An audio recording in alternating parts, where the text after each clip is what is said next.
changes.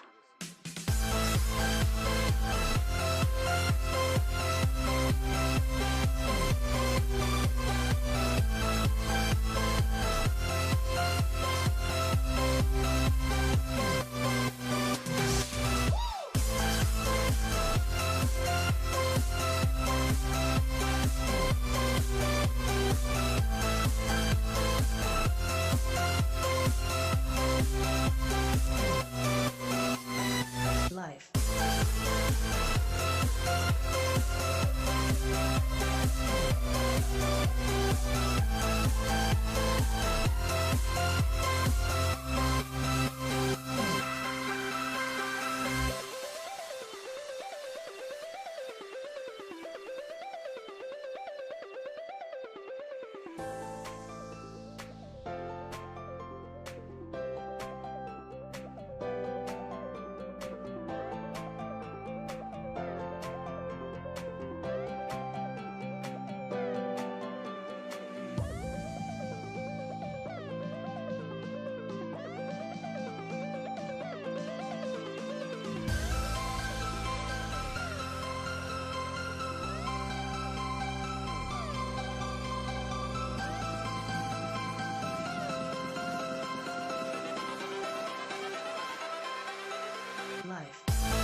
Pop Podcast, your home for World of Warcraft PvP.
Yeah.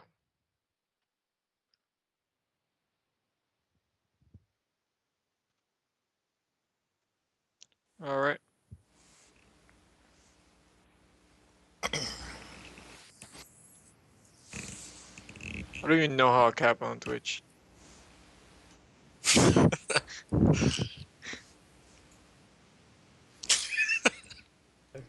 right.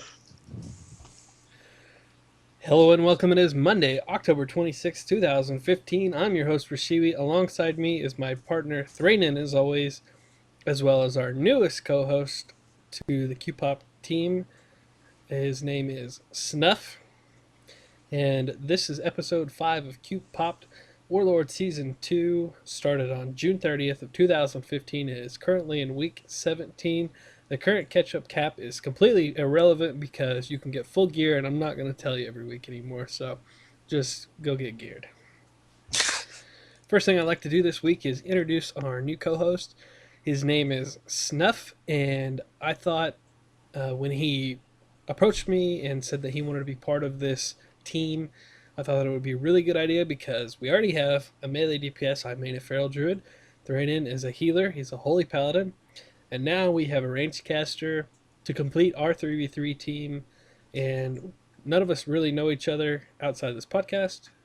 And I think it's gonna enhance our field to have three people talking about a 3v3. So Snuff, I'll give it to you. Who are you? What do you do? What's your history? And how did you come to be a part of World of Warcraft PvP?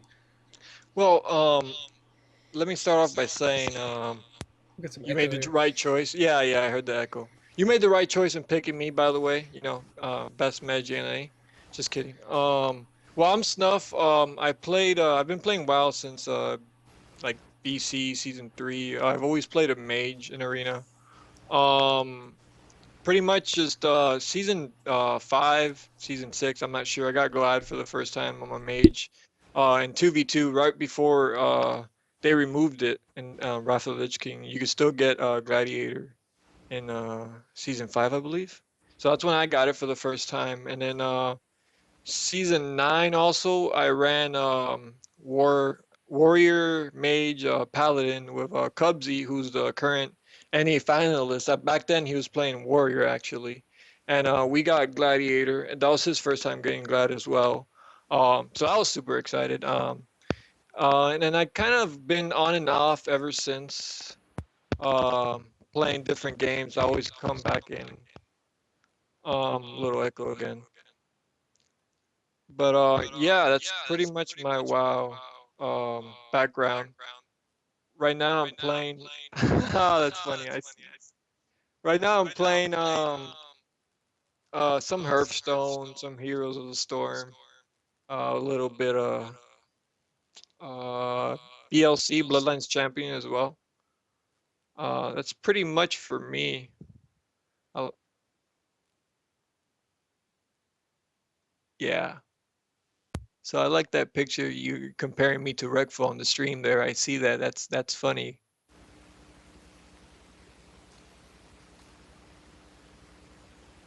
So yeah. How about you, man? How was your week in WoW? Yeah, so if nobody noticed, on the left of this picture that you can see right now, that is Snuff, and on the right is Reckful. And Snuff looks like a lot like the old school Reckful. So yeah, somebody says in the chat, get that Hearthstone player off my screen, which I think he actually uninstalled Hearthstone about a week ago too. So can't even call him that anymore. But anyway, I thought it was an uncanny resemblance, and that I had to say something. So Yeah, I actually get that a lot. So it's not the first time. So this week we only had one little esports event go on for WoW. I think I linked it to you. Did you guys watch it? Yep. Yeah, it was. Oof. What was you guys' thoughts, Thrainen? It was pretty intense. Honestly, I thought that the first couple of games that Bleachbones played, I thought they should have lost. So, but they didn't. They played a team that honestly I'd never heard of, and were getting almost beat. They had the Shaman down to like 5% a couple of times, and they pulled it through. So That finals was Skillcap EU, which is Talby's Yeah. team, not to be confused with Talbadar, if you've been out of the game for a while. And that was against Bleach Bones, who's Jamie X is a enhanced shaman, and Looney is the healer on that team. Looney was he was 2014 BlizzCon champion, so some pretty cool stuff. It was an RMD versus Turbo, and it went to 3-2 finals between the two of them, and Skillcap won 3-2. Those were some really entertaining games. They're all of them were really close. That Shaman, just neither of them would die. It was just really back and forth. It was really entertaining game. If you guys haven't seen it, you should definitely check it out. Good games for sure. And enhanced shamans are known for being really tanky right now, and rest of shamans are known for really getting trained. So, I think anybody who wants to play a shaman at that high level, I got to give mad respect to them. So Yeah, he definitely did a good job just surviving as long as he possibly could. And they took some games that they definitely shouldn't have won. Really entertaining though. So then we also had some really big news in the esports scene all around, and you were actually pointed this out to me, Snuff, this link this morning. Activision Blizzard hired them some new people, so I'll go ahead and let you announce that if you'd like. Oh yeah, yeah. So Blizzard, they hired the CEO of ESPN, the former CEO of ESPN and the NFL Network, and they also hired the current, I think, owner of MOG, or the CEO. Current president. Yeah, the current president of MOG, to create an esports league, their very own esports league. So that is that tells me they have a lot of money. We actually found this on a like a Call of Duty website, like that was where it was all linked to. Like it was on Arena Junkies and stuff, but all linked back to this Call of Duty website, and there was all these Call of Duty people saying how great this is going to be for them. But I know Activision does have the Call of Duty stuff, but Blizzard just has so much now with Hearthstone and StarCraft and Heroes of the Storm and Overwatch coming up, and WoW is still just about as probably as big as Call of Duty is, and that's their small one. So I think it's going to be really good for Blizzard, and I hope that next year's ESPN, the new ESPN dude, brings us on some kind of network that we can watch on TV that actually is worth a damn, because you actually can find BlizzCon on DirecTV, but you can only find that main stage where they're announcing stuff, the Legion announcement, the Overwatch announcement. They don't actually show most of the esports stuff. So it'd be nice to have a little channel there where you can kind of watch all that stuff throughout the weekend. But Yeah, that'd be pretty cool. I think that would be nice. But yeah, he is the former CEO of ESPN and NFL Network. His name is Steve Bornstein. And the MLG guy who went from MLG to Blizzard, he is Mike Cespo. And he's going to be the senior vice president of the esports division. If my phone will stop going off. So, yeah, go ahead. Blizzard has a lot of money to be able to hire these guys. Yeah, for sure. You weren't the only one that said that to me when I linked that to them today. So I mean, that's the first thing I thought. I'm like, wow, that's big money for them to leave their jobs and to go there. It's At kind of- least for the MOG. it's kind of funny that you bring that up, because Blizzard is still the 5th largest gaming company. Activision Blizzard is. So they've got Call of Duty and all the Blizzard games. They're still the 5th largest. And the 4th largest in revenue is EA. 3rd is Microsoft. 2nd is Sony. And the 1st is a company Riot. called Tencent. I wish you wouldn't have said that before, because Tencent owns Riot. They only have one damn game, and they're 37% of the whole market. Oh my! They, Wow. That's crazy that they're ahead of all these other companies with one game. That's all they have. They can literally just retire for the next 12 generations and do whatever the hell they want. And they're worth $1.673 million ish Oh, per, I was per expecting quarter. billion. Oh, never mind. No. 1,673 million, which is actually like a billion. Yeah, billion. Okay, wow. Just say a billion. Yeah. Well, I'm just reading it off some. Avoid the confusion. Which means No, they're but about 5 times bigger than Nintendo, which is nuts. What do you think about this esports league? What are your opinions on that? And for the future of WoW?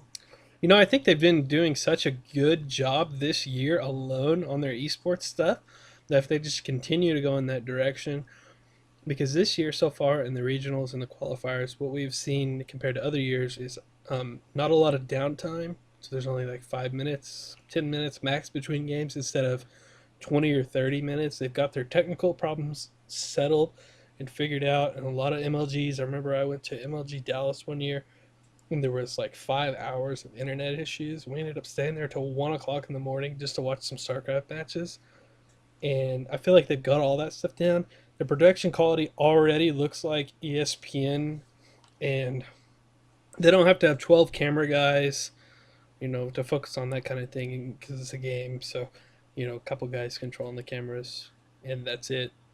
So I think they can get this really high quality and put the rest into advertising, get people to come watch this type of stuff, and get people who maybe haven't watched esports. Like our second episode was, esports from a sports viewer's point of view, and he had these same things. If the downtime is low and the production quality is high and the intensity of the matches can be made high by the broadcasters themselves, it's all uphill from there.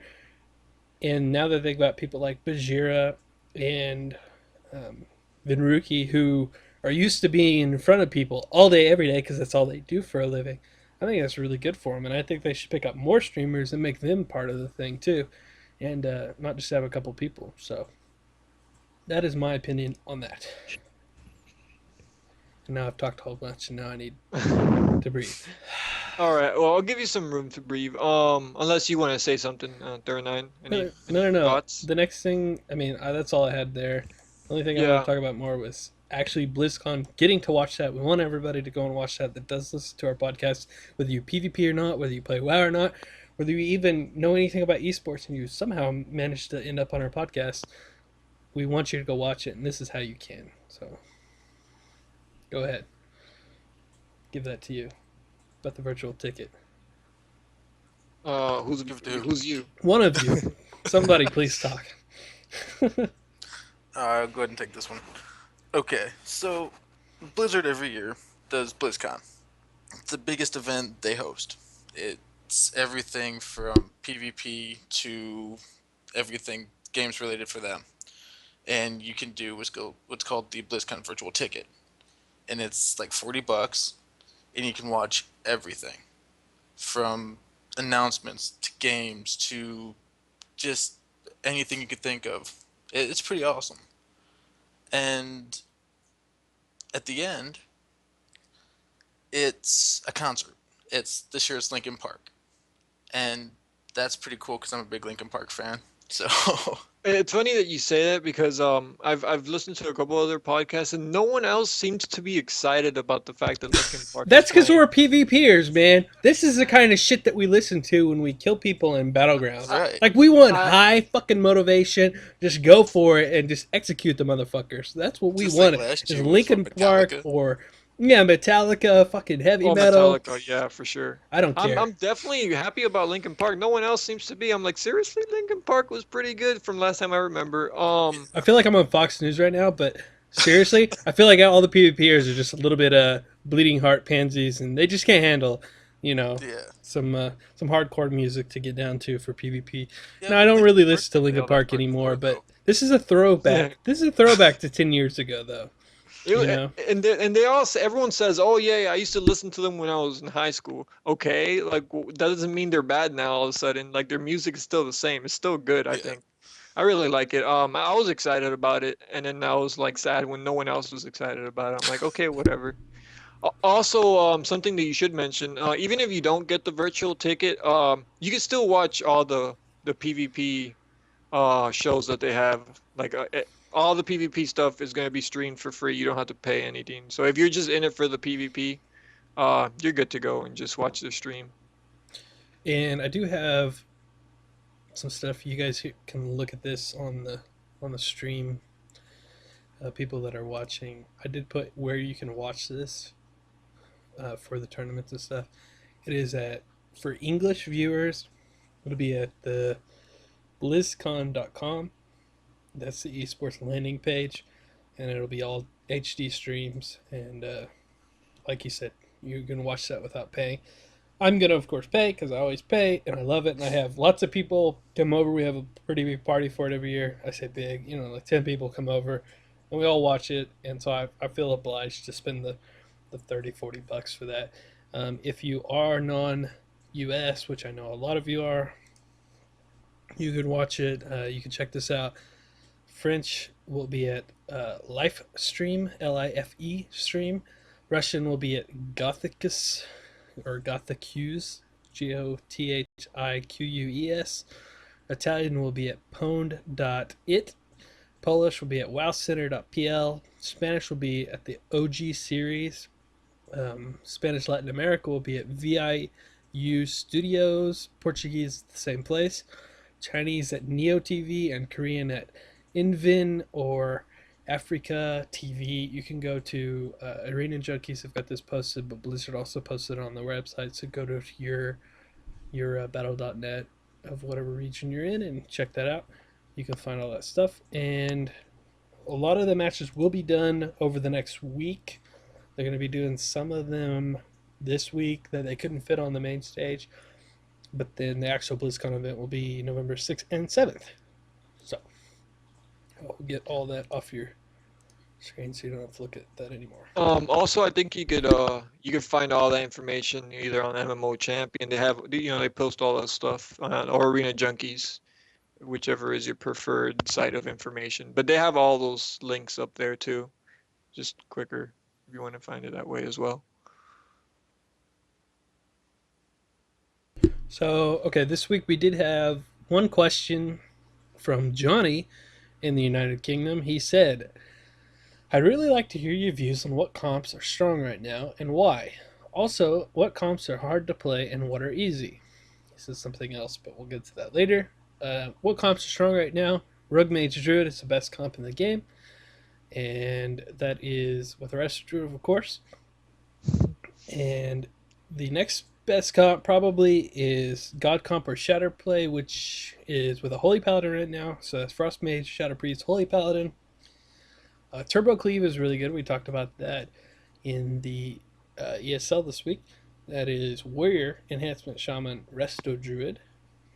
And what do you guys think the next best comps are? Ebola Cleave's pretty good. It's a tier 2. Yeah. Or The Walking Dead.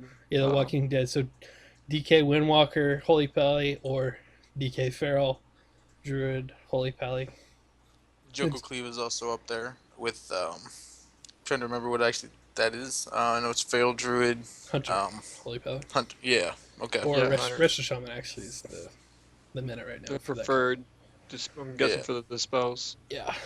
And That's a pretty hard one to kill. he goes on to say, I played a 2K Disc Priest in Cata, but now I'm playing Resto Druid. Me and my friends are trying to play God Comp, which, like we said, Mage, Shadow Priest, Resto Druid, at 1600 rating, but it's really hard to play. We're thinking of playing Turbo Cleave as we have Warrior and Enhance. Is it easier? What are the CC chains in the playstyle like as Turbo? We don't like God Comp as you seem to be on the back foot at the beginning and have to control to win. Yeah, I think if you're at that rating, probably it won't make that much difference for comp. I think you probably just need to play a whole bunch more games, hundreds and hundreds of games, before you guys get comfortable and play it. If you get to 2K or it's a low season, so yeah, 2K to 2200, and you're still stuck because of certain things, yeah, I would say Turbo is an easier comp to play because it doesn't require that same amount of synergy. You kind of just jump on a healer and kill somebody. But I would say that's probably not your problem there. I'd say you just need to practice a whole lot more and talk a lot more on purpose. Yeah. God Comp is very coordination heavy. Without really good timing, without the proper CC on the right person at the right time, you're not going to do it. It's more defensive than anything. Like it said in the question, you have to control the game. And without the control, you won't win. And like right now, I'm in a team that's running God Comp.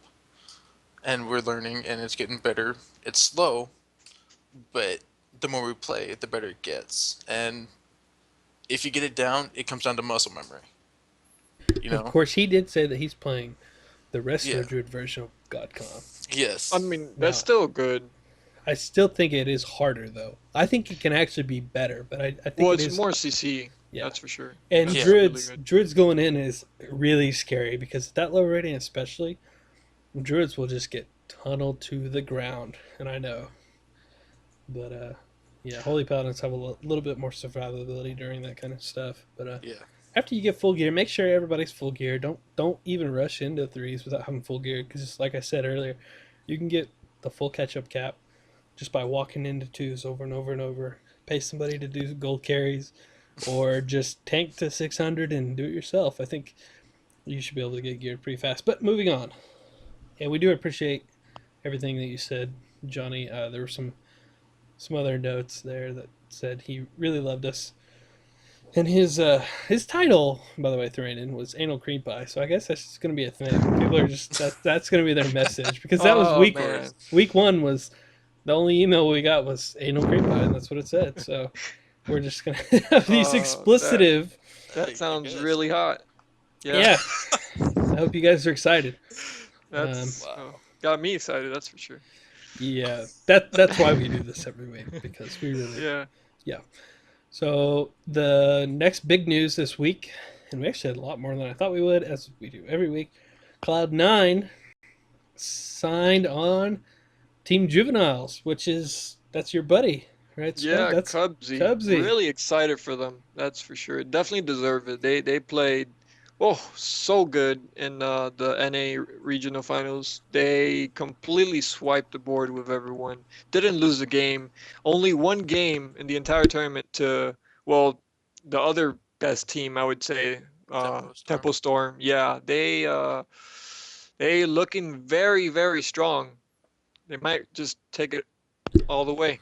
Yeah, I'm really Hopefully, happy, that's and what I'm cheering for. I hope they didn't get ripped off because I know back in the day when I was in MLG, a lot of people got ripped off. But I think people have kind of wised up in the esports scene. They're not just gonna put somebody's name on their jersey just to be on that. So I think what we're gonna see at BlizzCon is we're not gonna see a team juveniles where it's gonna be just like that EU where it's all turned into Solari gaming. So we're gonna see them be Cloud9 on their jersey. So And let me add, it's Cloud9. That is a really big huge name team. in League of Yeah. Legends. And the Huge name. fact that they're joining in on the WoW esports and everyone said I looked on Twitter and everyone was like, "Oh, why would you do this Cloud9? WoW Arena is dead." And you know what? If they have faith, I have faith. I don't think WoW Arena is dead at all. And I see a very bright future, especially with the new esports league and the way they're changing stuff in Legion. I'm really excited and I'm really happy that C9 has some faith in my buddy's team and in WoW Arena because I don't think they would sign a WoW Arena team if they don't think it's going anywhere. And I think that when we get to the day of BlizzCon and we're watching that stuff, I guarantee you there's going to be 50, 60,000 people in that WoW arena deal. They're going to be want to watch it. Now, not all of them are going to be WoW Arena players, but like I said, I think it is a fairly easy to watch game. So anybody that actually knows the game, and everybody in the world has played World of Warcraft by now. 11 years, I think everybody's played it. So hopefully, Except for people that don't play video games. yeah, they wouldn't be on there for another game in the first place. But yeah, that is Cubsy's It- team, which is that's Roasty and Wealthy Socks, right? Or Wealthy Yeah, that's Mans. right. A wealthy man, yeah. So I think that's really great. And they said, Cubsy said, my teammates and I are so excited to be able to represent Cloud9. The organization has been making great strides in the esports community, and we can't wait to help give their fans another game to be excited about. Which is odd to say about a game that is 11 years old and has been in esport for 8 years, but I think it's cool that they can hang on and they actually do these big tournaments still. So, our topic for the week, I'll go through this kind of quickly so that we can get to our guests. We did want to have some girls in here. The title of the stream is "Girls Who Kill," because I couldn't think of anything else. Girls Gone Wow was already taken with another podcast, and I thought Girls Who Win. Yeah, I don't know. So I That's figured all right. Girls Who Kill. They're PvPers, whether they're competitive or not. They have that competitive mindset, and we just want to talk about girls who are competitive gamers. The throughout history of esports, the long history of about a decade, we have not had very many female gamers. We really haven't, and there's been some stigma there and some stereotypes there, and I think a lot of those have got better over the years. But we've not had very many, so I wanted to give a shout out to all the ones that have had accomplishments, because if it wasn't for them, none of the other girl gamers who are younger would have anything to look up to or anything to relate to, just like a lot of professions were in the past. So the first one we have that I want to talk about today is Hafu. You probably know her if you're a WoW player.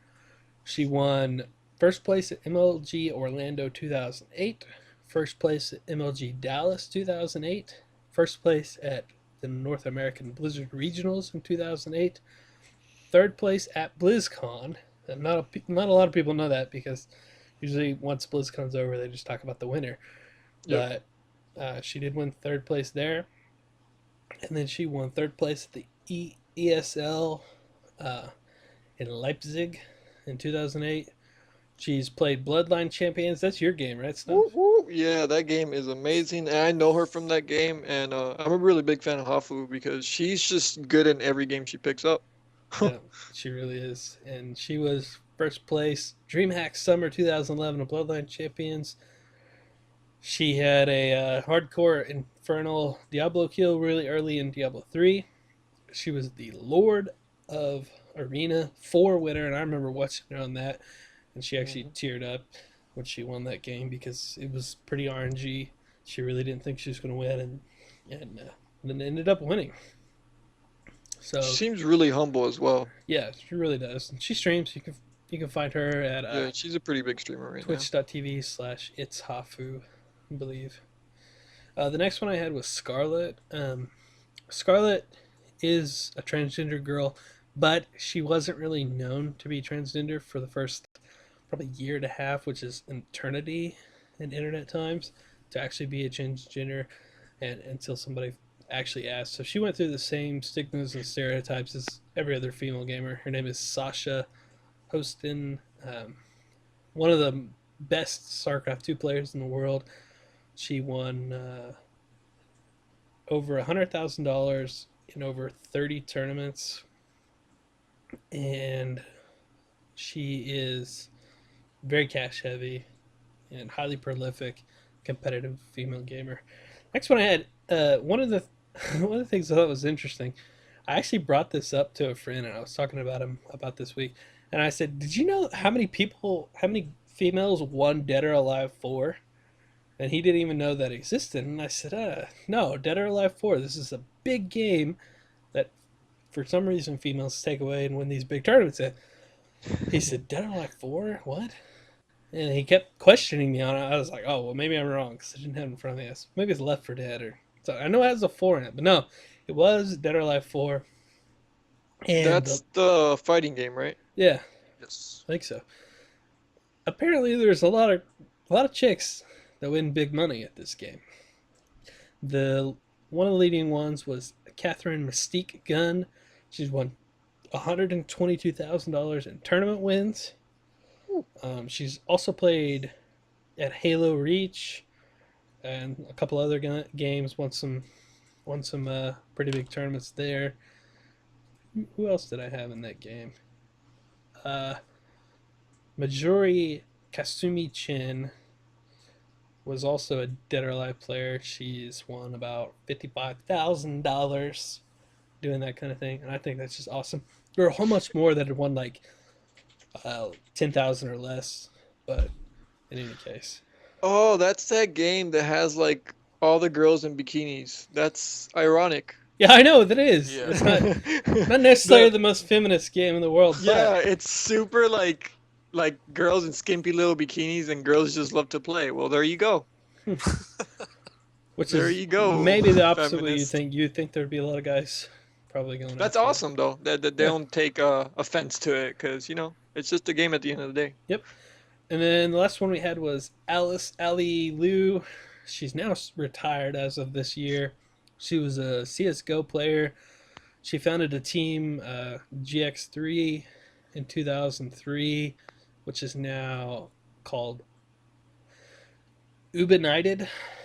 She's a 6-time ESWC World Championship holder. There's actually Counter-Strike. I forgot to mention, I also played a lot of Counter-Strike back in the day. I'm currently playing a little bit of CS:GO, but there's actually been like a all-girl team in Counter-Strike 1.6. They're pro back in the day. They're pretty known.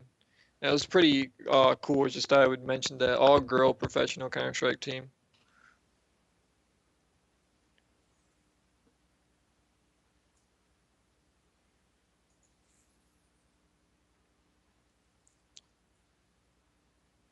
So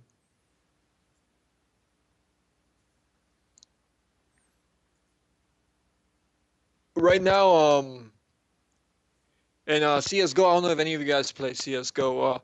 I started playing again like 2 weeks ago.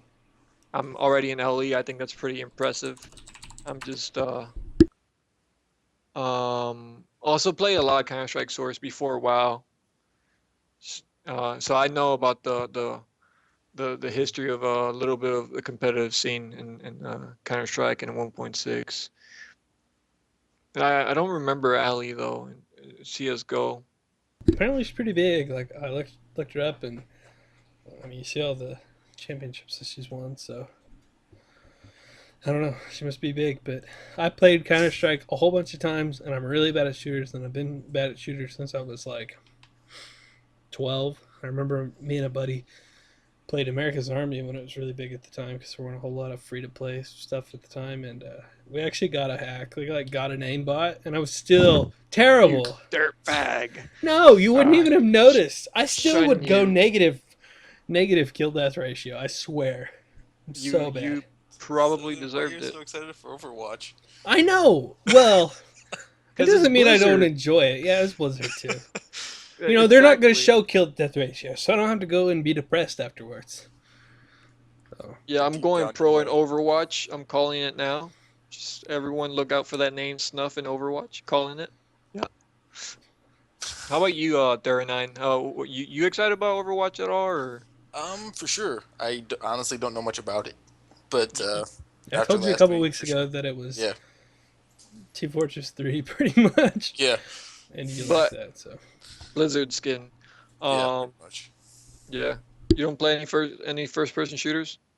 Not really. I'm terrible at them. So Oh, okay. So yeah, it seems to be the thing with the WoW community. And I've never met too many WoW players that like first person shooters. It's weird that and there's also a really bad stigma with each other. Like first person shooter players kind of make fun of like the WoW players and like vice versa, which is like, come on guys, we're all nerds. Let's just get along. Like, see, gonna I'm go like ahead that and, bridge. I'm going to go ahead and bring in our guest while you guys keep talking. Make sure both of them Alright, get in cool. here good, so go ahead. but Yeah, okay, that's cool. I'm Um, definitely looking forward to it. Dude, I know tomorrow the beta comes out tomorrow. Yep. Or the closed beta, but let's see, I heard it's really closed selection of people, so I don't think we Yeah, might but get. isn't it so like weekends you can play it whenever? I mean, everybody can. I don't think they're gonna do weekend stress tests. I'm not sure when. I think they said after BlizzCon, Oh, okay. but hopefully I do get I'm praying for beta key. Yeah, I'm going to be really depressed. I'm going to go to work, wait till 1 o'clock or whatever the patch time rolls around, and still don't see it. I'm like, well, maybe I'll still have a chance here in a couple hours. And I'll get home from work at 5 o'clock and still won't have it. And I'll be, well, maybe they were just late. And then I'll pop up Twitch and there'll be 100 people streaming it all at once. And then I'm going to go to bed and cry. So that's okay. So I'm going to go ahead and invite our two guests on here. We have two great female gamers that I've played with at different times in the game. The first one we have is Anna, aka Luxie. She has been a multi-season 2200, mostly resto shaman, but she has played other healers. She's PvP'd since vanilla and has done arena since season 1, as far as I know. I started playing with her in season 2. The other one we have is Nicole, aka T. And T has the High Warlord title from vanilla, so we know that she grinded a lot back in the day. She's a multi-class and multi-season 2K rated player in arena. She's mained a feral druid for most of that time, but has also been high rated as a disc priest. So, which of you would like to start? Anna can start. Oh, Anna can start. Is she here? Hello. Yes. So I'd like you to tell us how you got into WoW, how you got into the online MMO scene, and why you decided to do PvEP instead of jump into the raid scene like a lot of people did. Originally I played Ultima Online, which was my first online game, and the PvP is very hardcore. In that one, when you die, they just take all your armor, and I loved it, and so I thought that PvP was the way to go. When I started playing WoW, I thought if I died, someone would take my armor. But that did not happen. So when they introduced Battlegrounds, I loved that. I was super excited, and that's how I got into my first guild, and they were raiding. But I was PvPing with them first, so I thought that was the way to go. So what drew you to be a healer? Did you start as a Resto Shaman, or did you play a different class beforehand, and then get into playing a Resto Shaman? Or what drew you to healing? Because I know there is this big stereotype that all girls have to heal in every video game because or support. they're literally just there to support or heal their boyfriend, and that's it. So, Well, was there any mindset there, or I thought that if you could heal and like fight, you were way better than someone who couldn't heal at all. So I was originally a discipline priest, and back then Inner Fire actually gave you an attack power bonus, if you can remember.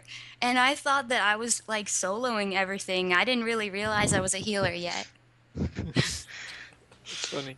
then you started arena? What drew you to that? Because I know you kept playing and playing and playing for, I mean, up until basically now. Yeah, once I played Arresto Shaman, I was in love with it, and I've played Arresto Shaman ever since. Um, I mean, in season one, I played with a warrior, and he was awesome. He was on our small server. He was the first person to get 1850 to get his weapon. So it was pretty fun, needless to say. He was killing people. I brought that up a couple weeks ago, and everybody wanted to make fun of me. They're like, "Oh, 1850." I'm like, "No, that was a big deal. Get off me." That It was was a pretty big deal. impressive back Yeah, then. that was huge. Yeah, especially season one. Whew, that is a very good accomplishing goal. Yeah. And to have the patience to play with a shaman back then was pretty impressive too, because we couldn't really do anything. We just got feared and like, we couldn't really do much. But I had fun. And I have to give a big shout out to Savantron, who played with me a whole lot, and it was super fun. Now, Savantron, if you listen to our podcast, the recording, he's the guy that says, "Welcome to the Cupop Podcast, your home for World of Warcraft PvP," every single episode at the beginning. He's that little text, so now you guys can connect a name to a voice. But Getting famous. yeah, Very manly voice he's got there. yes, it is. He's a very big guy too, so it should be so. So, what? Actually, I'll go to Nicole first. So, how did you start playing MMOs and get into WoW, and then eventually into PvP, and do that high warlord grind? I start. Can you hear me? Yep. I started playing when I was like 15 in high school. I just got into it through my sister who got into it from her friend, and I just leveled. And once I got max level, I started PvPing, and I really didn't do any PvE until after I did the Grand Marshal grind. And Oh yeah, I forgot you were lying. So it was Grand Marshal grind. Sorry. oh yeah. So you actually have a twin sister. Who is better? My sister plays games too, but she doesn't really like she's more like into leveling and stuff. Oh. She doesn't really do in game. So that's a clearly you answer, Of course. obviously. Of course. And I play with you. So I had a question for her. What drew her to be a healer, for this game with that stereotype? What made you want to just kill people as a feral druid? Like, what made you do that? Was that your very first class, or did you start as something else and then switch to that? Yeah. I played Feral most of my PvP time, even though like back in vanilla, Feral was really like pretty bad. Okay, for a while, like Feral wasn't all that Feral was competent. bad to like Cataclysm, I think. Yeah, for a really long time. But I don't know. I just really like the melee combat. And I didn't really like Rogue. I don't know. Druid was my first class, and I just stuck with a Druid for a long time. So, and it was really you could play 3 specs basically. Yeah.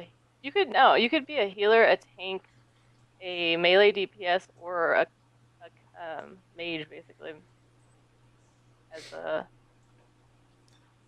All pretty ineffectively besides wrestling for a long time. yes, That I is know. true. Because I was a Boomkin main until Mr. Pandaria, so I feel your pain. But then I switched to Feral, and it's a really fun class now. But I can't imagine doing it before then. So, It was too bad for a long time. so you didn't really do a terrible amount of arena until I met you and made you do it. I right? didn't do arena until I met you. So, Uh-huh. like I after the Grand Marshal grind, I took like a huge break from WoW and like went to college and stuff. And I still played, but like I would just level and play more casually Battlegrounds and do PvE and stuff. But with the arena, I started that whenever I did that with you. So. But you are like a really big esports fan. I know you play League of Legends. You've watched some of that stuff. You've watched the other WoW tournaments. You've been to BlizzCon several times. What draws you to the competitive aspect of esports? Um, it's Like, just fun to watch. like, are Like, you a sports fan? Do you like going to? no, I don't like sports at all.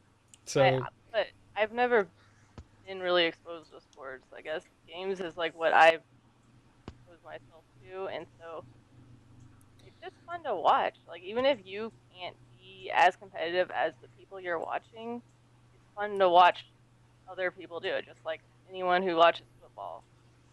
speaking of BlizzCon, I have to ask: are you going to have a costume this year at BlizzCon? No, I try like every year. Never finish it. Oh I've man. never finished. I I've things seen your just come up. concept, but we hope that one day we can announce it and show a sweet picture of you after BlizzCon. Yeah, I plan on doing it next year then. Awesome. Um, Oh well, I actually have a question for you guys. Being female gamers and being in the scene for so long, like I want, like, do you guys I'm sure you've gotten like some harassment, but do you guys get that much harassment playing WoW, or do you guys just kind of stay with your friends playing Arena? Because you know with Arena you're always looking for other people to play with. I'm just wondering if you just if you have a hard time finding other players to take you serious, or it's never really been much of a problem. Luxie, that's a good question for you. You played Arena for so long. You sometimes you have to prove yourself before people will take you seriously, like when you're trying to lead things, because if you're trying to like give strategies, people will think, oh, she has no idea what she's talking about. But, you know, if it works, then they'll like listen to you. But I have to say a lot, I just stayed with my friends or, you know, just didn't even like did like arenas with no mics or something, you know. But most of the time probably I just stayed with my friends. Do you feel like that's Yeah. changed over the years?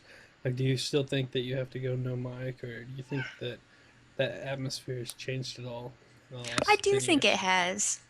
I think it's a lot more common now. It's like you if you could join a random RBG team and there'll be like several girls and they're all, you know, as good as if not better than anyone else on the team. Yeah, it definitely depends. There's some I bad used people. I used to always, or I still do. I don't like to admit that I'm a girl a lot of the time because people do judge it.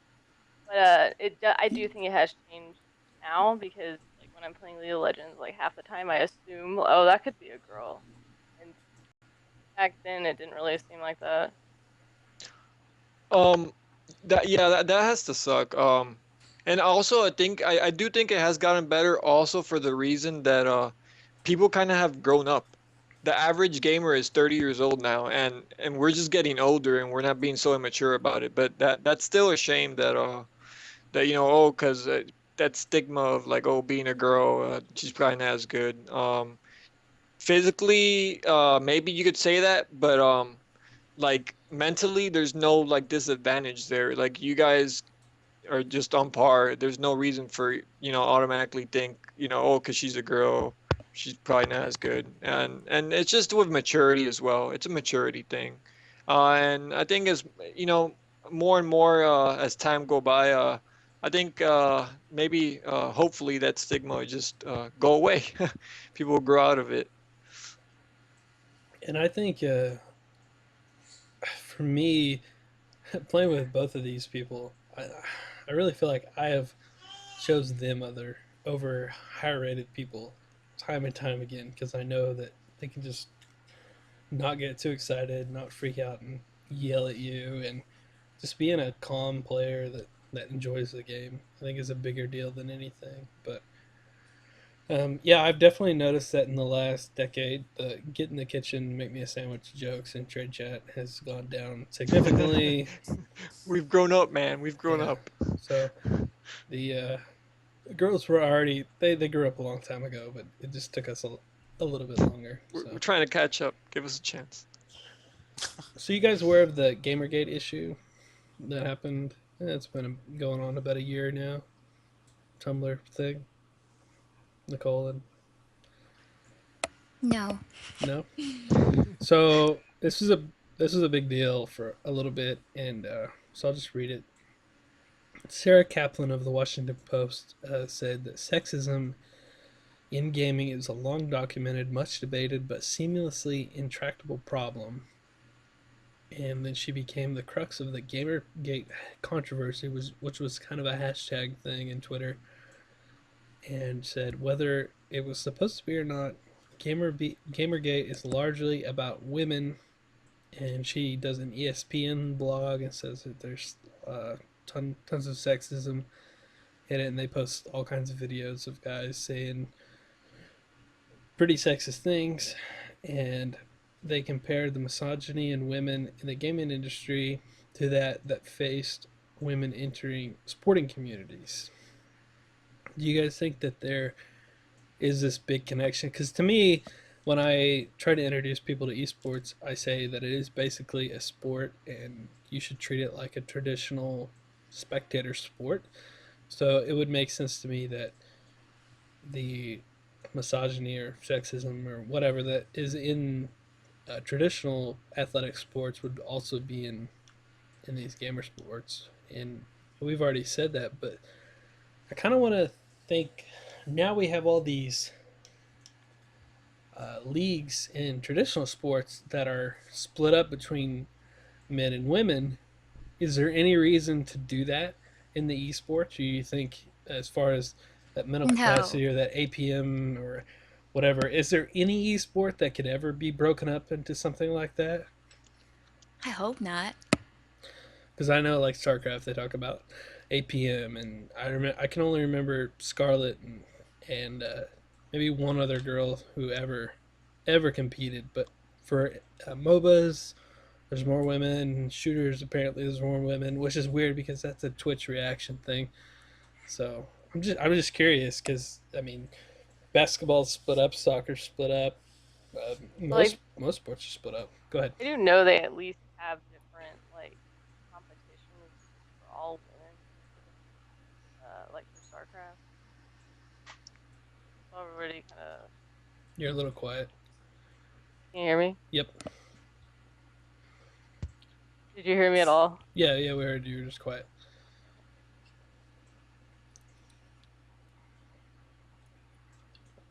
But yeah, I kind of wonder because, um, of course, there's no female and male chess league because it's all a mental Well, strength. But like I said earlier, I don't think mentally there should be any division. I understand why basketball and baseball, because let's be honest, we are built differently. Men and women are built differently. So I understand, and normally men are physically stronger, but and that is, that is a fact. I'm not trying to say anything. But I wish that Ronda Rousey could beat up Floyd Mayweather. Oh, he'd be too busy running. So he'd be too busy running away. Like that's what's gonna happen. Well, as a boxer, if they were the same way, I would really, really enjoy that. Oh, that would be awesome. I mean, he's a showman. He's not a bad fighter though. He's a showman. He knows how to get people. He has a very boring style of fighting, so he has to entertain people another way, you know?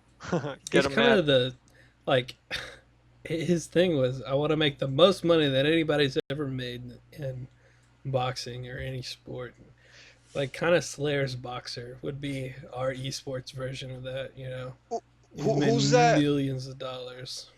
Who's that female streamer? I think Casey Tron. He's kind of like Casey Tron. Like people pay to hate her. So Yeah, I can like see that. Okay. like people love to hate, so Personally he takes show off your advantage of faults. that. Yeah. Yeah, yeah, it's like the biggest troll ever, and people like don't see past that. Like he's trolling you guys. Come on. Any thoughts, Nicole? Are you back or My thoughts on what? anything in the world? What's your favorite color? Probably purple. Purple. I I knew just it. wanted to know You're, if your mic was working. So, you're actually wearing a purple shirt too, so I was thinking purple. so Maybe not. Well, in the picture I'm talking about. But I yeah. haven't seen Oh, the picture. He's oh. outside your window. Yeah. Yeah, I'm He's looking looking. outside. That came out so creepy. My You're bad. one Yeah, of a those little one of bit. those male gamers. Jeez. You know it, man.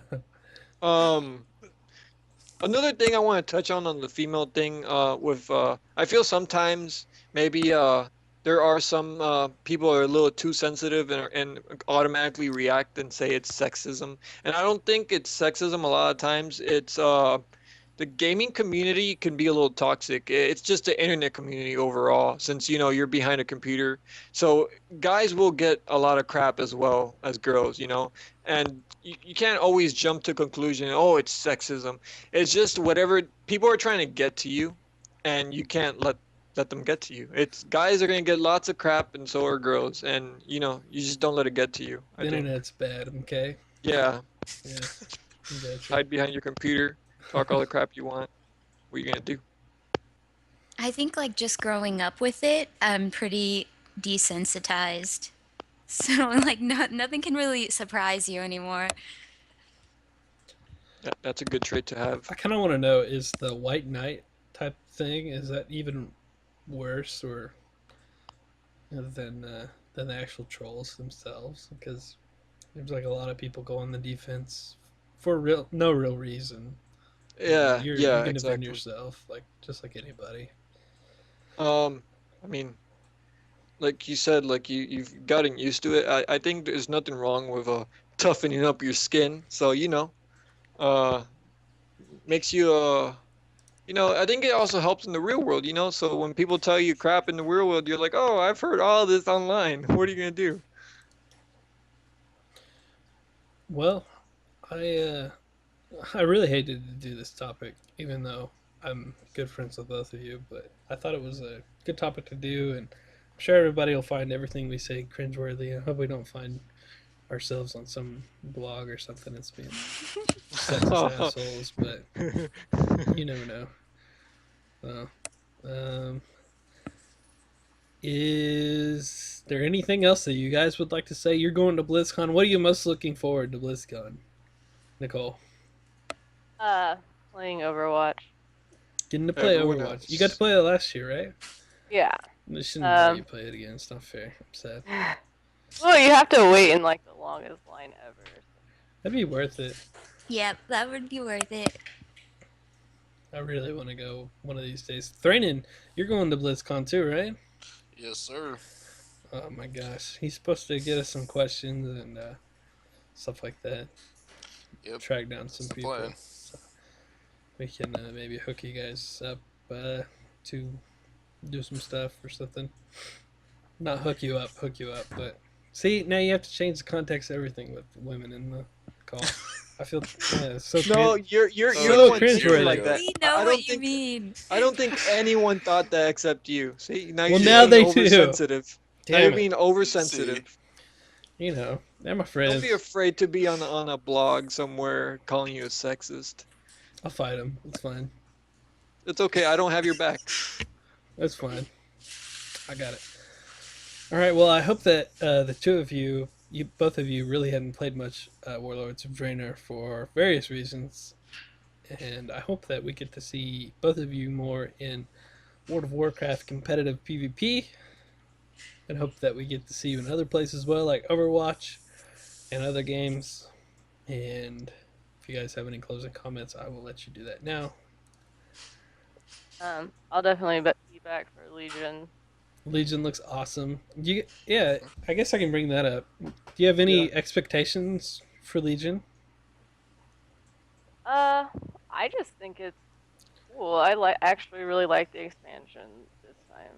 I like the idea of warlords, but this one's cool to me, and I like that they also include some of the Emerald Dream lore in it too. But as for PvP, I don't really know what their plans are with that. It'll be fun to The new try honor out system a looks really cool. Hunter. New honor system looks really cool. Splitting that kind of PvP and that PvE gear system up. I think that's Finally. cool. Yeah. Oh yeah. Really nice for balance, so we can find someone else to bitch at besides the PvE developers. Only will really have to take it afterwards. So, what about you, Ellie? Or Lexi? Anything that you're looking forward to? I'm looking forward to the changes to the PvP, but I'm keeping my expectations kind of low. So That's I'll probably be. a good idea. But I mean, I want to play it. I still have fun. I just got other stuff. Yep. I'm gonna have other stuff soon too, so I know. I'm very excited for you. we will see soon. But anyway, I guess that is about a wrap for us. That's been about our hour. So we do have a job for anybody listening, anybody watching tonight or in other days on the podcast. Next week will be World PvP Week, and I know that it's kind of a dead thing in WoW, and that's okay. But our guest will be, like, maybe the two of you girls will know who I'm talking about. The leader of Warsong Battalion, who is the notorious guild leader of a terribly good World PvP guild on the Horde side on Emerald Dream, and is the biggest and the baddest, most ruthless World PvP guild still in existence. And a lot of people hate them and like to talk bad about them. But honestly, if they hate them, those guys are probably doing their job. So I don't know how many times this season and previous seasons that I went to my vendors and they've just been dead for hours and hours at a time, and I can't do anything, and I hate them, and I want to go to their house and punch them in the face. So I think that they're keeping World PvP alive in their own sense. So I would like our viewers to send us your World PvP war stories so that we can talk about them on next week's episode. I think we'll have a lot of fun with that. Whether it is a really small encounter, 1v1, 2v2, 1v6, or a big 40v40 match, I would really like to hear whatever you guys have to say. You can email that to qpopped@gmail.com, or you can tweet it to @qpopped. You can also send it in the Twitch chat if you get it here in the next couple minutes, if you're still watching. And you can tweet it to @Rashiwi, or... yeah, that's all I have for me. I'm not going to give you guys anything else about me. Thranen, where can they find you on social media? On Twitter at Thranen1. Okay, that is Thranen1 on Twitter. What about you, Snuff? You have lots of stuff. I have like two stuff. Two like stuff? Yeah, two stuff. Currently I just started streaming like last week. At it's Got Snuff, twitch.tv/Got Snuff. Currently I'm streaming just some Hearthstone for now. You're I'll like rank probably what, 3 or 4? 3? Something like yeah, I keep going back and forth, rank 3 and 4, trying to get that legend grind before Overwatch and Season 3 starts. And also at Twitter at SnuffQT. Yeah, because I'm a cutie. that? How are you now? Yeah, I'm going to put on a Yeah. Wreckful lookalike thing. Wreckful lookalike. It's funny. Check him out right there. You can find him on Snuff Cutie. You can find Thranen at Thranen1. You can find me at Rashiwi. You can find me on YouTube at Rashiwi. You can find me on SoundCloud at the Q Popped Podcast. That's Q-Pop-Podcast. You can go to our website, which is qpopped.wix.com/podcast. You can find us on iTunes. There should be a link somewhere on the SoundCloud.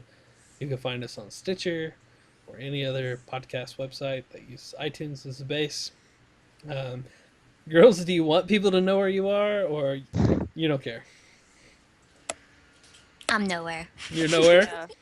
Nowhere. I thought that was coming, so that's okay. Next week, like I said, our guest will be the leader of Warsong Battalion.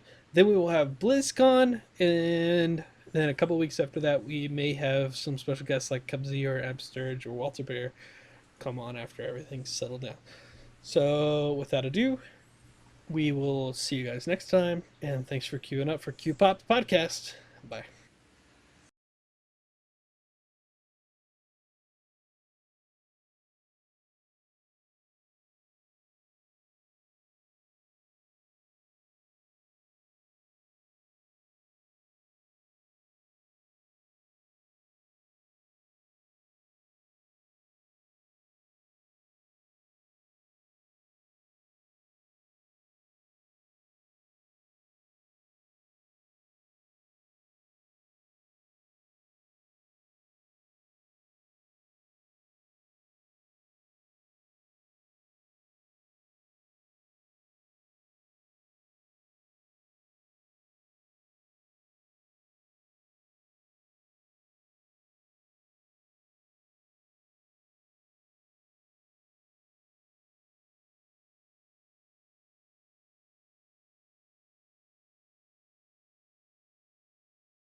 I even got the picture on there.